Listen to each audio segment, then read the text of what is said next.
OK, let's move on. 10 leading investment professionals have joined together to question whether the market is investing on fundamentals with a view to combating irrational and dangerous market behaviour. Joining us now is Saka Nusseibeh, who's the chairman of the 300 Club.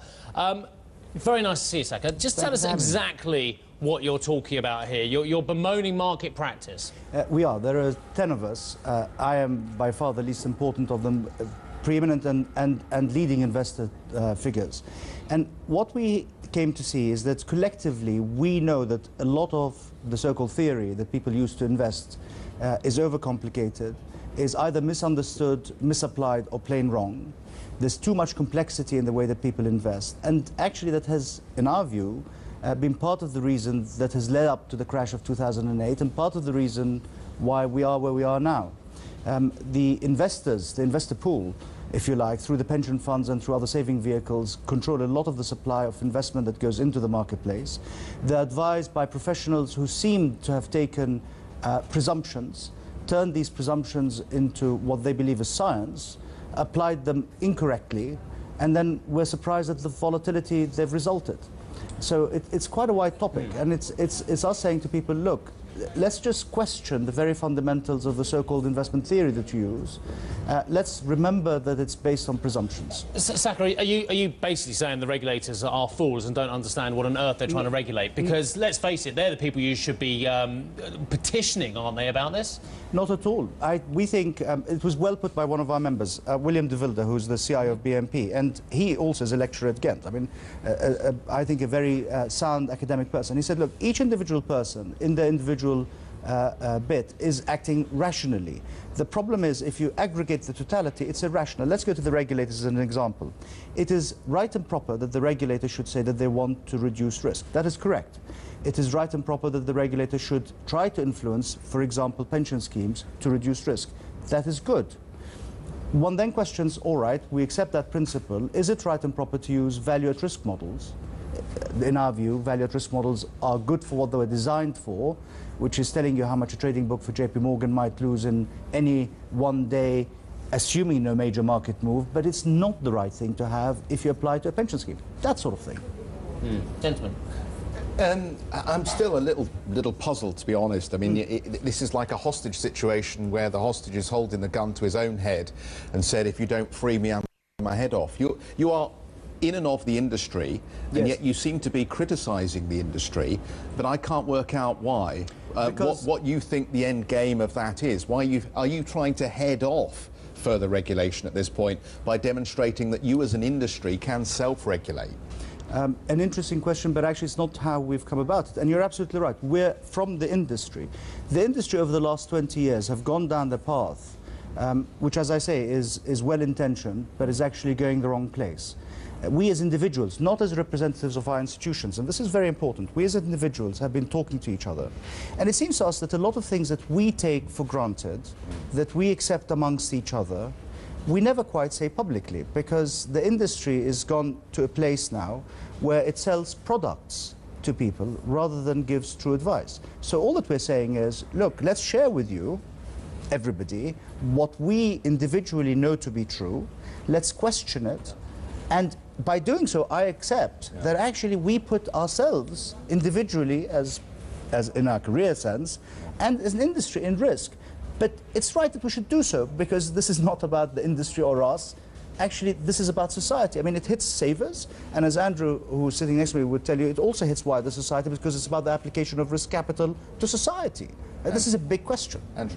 Yes, one of the problems you're trying to address is something that I think has grown up over the period of the financial crisis, that people see these very extreme events happening in financial markets, a great deal of volatility, and find it very hard to connect that with what actually investments are meant to do, to provide pensions, to provide a home for their savings.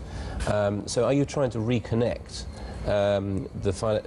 what you're doing, which should be long-term investment, with public perceptions of what your industry should be doing? Absolutely. And what we're saying is, you know, let's take a step back and let's look at the way that money is invested. Let's look at the theory that has been used to invest money.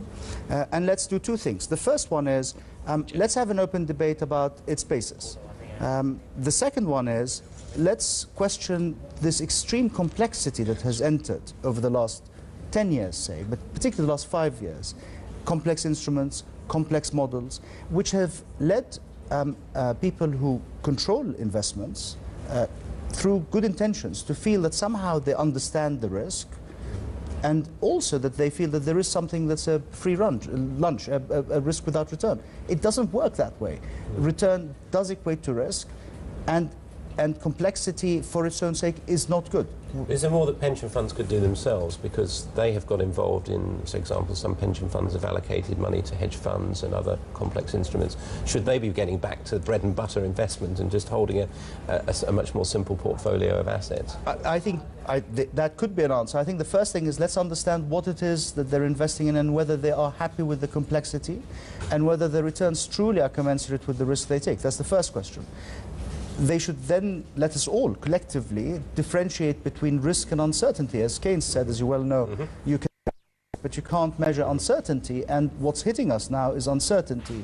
And let's get away from this feeling that if we have this complicated pseudoscience, which is what a lot of these instruments are, we will actually somehow get a better return with lesser risk than we would otherwise. It's just, I mean, you know better than I do, it's economically nonsense. So Saka, is this the industry belatedly getting a conscience?